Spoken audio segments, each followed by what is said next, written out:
ભાવનગર શહેરમાં જૂની અદાવતે મહિલા પોલીસ કર્મીના પુત્રની નિર્મમ હત્યાના મામલે ઝડપાયેલા ત્રણેય આરોપીને કોર્ડન કરી ઘટના સ્થળે લઈ જઈ પોલીસ દ્વારા રિકન્સ્ટ્રક્શન કરવામાં આવ્યું હતું.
ભાવનગરના ઘોઘા રોડ વિસ્તારમાં એક જૂના કેસની અદાવતમાં મહિલા પોલીસ કર્મીના પુત્રની નિર્મમ હત્યા કરવામાં આવી હતી.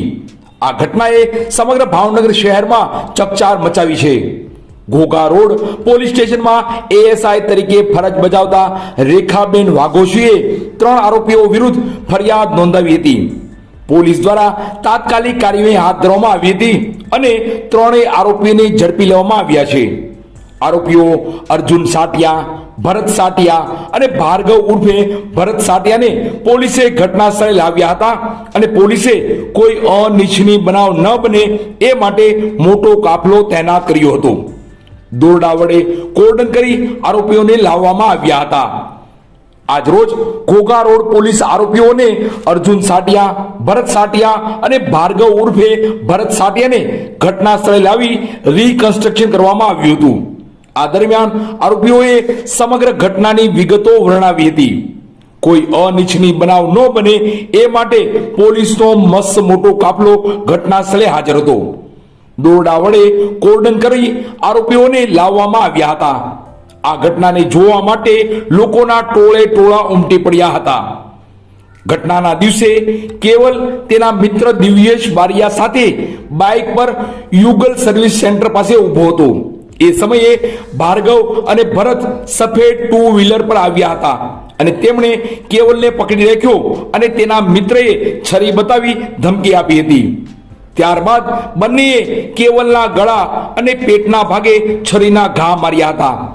થોડા સમય પછી અર્જુન સાટિયા પણ ત્યાં દોડી આવ્યો અને તેણે પણ કેવલને વારંવાર છરીના ઘા માર્યા હતા.